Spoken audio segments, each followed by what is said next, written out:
Now, folks, as I said at the top of the show there, the levels of Tory dissatisfaction with Boris Johnson seem to be growing, at least within the parliamentary party, following the publication of the Sue Gray report last week.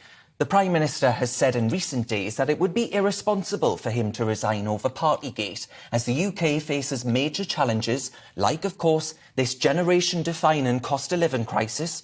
He actually told Mumsnet, the forum, that he was still here because we've got huge pressures economically.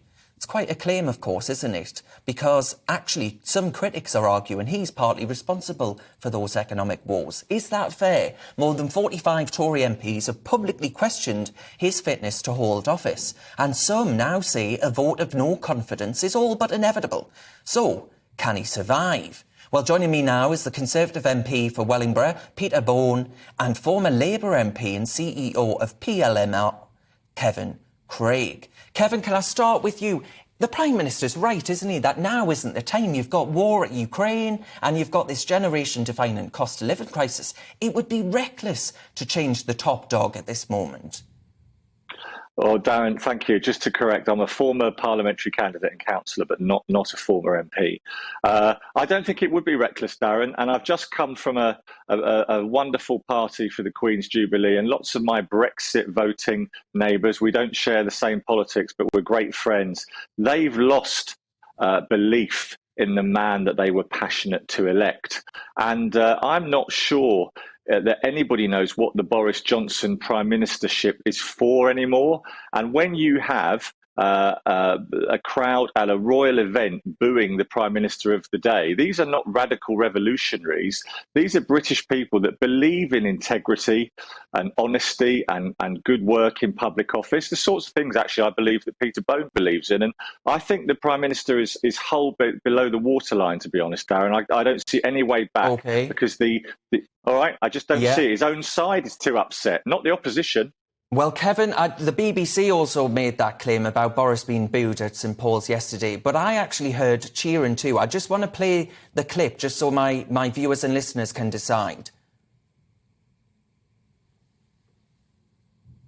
We got that clip?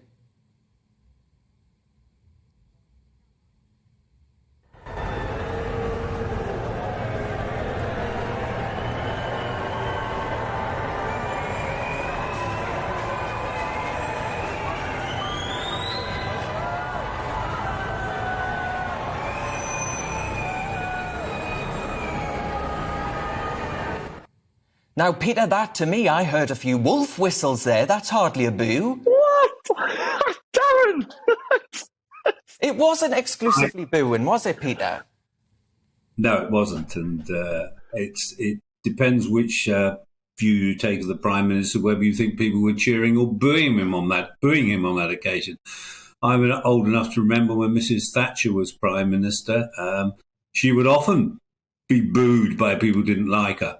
But she was the best Prime Minister in my lifetime, and therefore I understand that the same people cheered the Mayor of London, Sadiq Khan. Well, if you're cheering the Mayor of London, your views are pretty clear there. So I don't believe that. I think it's a story about nothing. I didn't hear anything in particular either way, to be honest. But do you accept Kevin's comments there that actually within your Tory colleagues, there are actually more and more members of Parliament saying enough is enough? No, I don't agree with that. The Conservative Party is such a broad church that whenever a new leader is elected, immediately somebody puts in a letter to the chairman of the 1922 committee because they don't want him or her. And the matter is there's 360 odd of us, and I'm sure there's 30 or 40 that don't like the Prime Minister. In fact, I know there's 30 or 40 that don't like the Prime Minister, never liked the Prime Minister, want to get rid of him.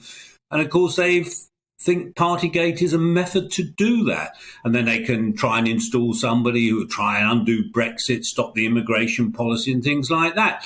So it's not a sort of new situation. What is strange is the fact that there are many parts of the media who are overhyping this. And if there is a vote of no confidence, and I'm not sure there will be, if there is, I'm sure Boris will win it and carry on. On that that's what my constituents want him anyway. That's what I'm sure. Kevin, on that point then, as Peter says, I don't think you can discount Boris Johnson far too easily, because look at the way in which they said he wouldn't win as London Mayor, they said he wouldn't win a Brexit, they said that he wouldn't win the general election. Time and time again, he's proved people wrong, hasn't he? Yeah, I think it's important to be fair, Darren, and I will be, that Boris Johnson has enjoyed a remarkable career in politics, as you say, pulling off big wins. But here's the deal. He only became Prime Minister because he opportunistically saw a chance to take a view on Brexit that would unseat Theresa May. I mean, we won't get into that now. And I think respect Brexit. The British people voted for it. It can't be undone. I didn't, but it must be respected. But Boris went for it because he saw a way to get Theresa out of the way, because he thought he'd be a better, more charismatic PM. And I think, I agree with you. I'm not going to underestimate the guy. But the truth is, the election numbers are not looking good. And the Conservative Party, as Peter knows better than us, is a very ruthless election-winning machine. And the numbers do not look good. The polling doesn't look good. You've got two big by-elections. Are you telling me that if he loses in Tiverton that there won't be more panic? I believe, from talking to people, in the Tory party and more broadly in Westminster, that there is genuine concern for the fortunes of the party. And what is a Boris? Let's ask Peter. What's a Boris Johnson premiership for? What's it for? Hey, Kevin, I'm sat in the chair here, but yes, Peter, I will let you answer that question. Oh, well, it strikes me that the Prime Minister is the person to get the big calls right. He got Brexit done when people said Brexit was impossible to do. He got the first vaccination in Europe to protect us from COVID. Of course, we couldn't have done that if we'd been in the EU. He did the furlough scheme, protecting people during COVID. He got the boosters scheme so we didn't get COVID back again.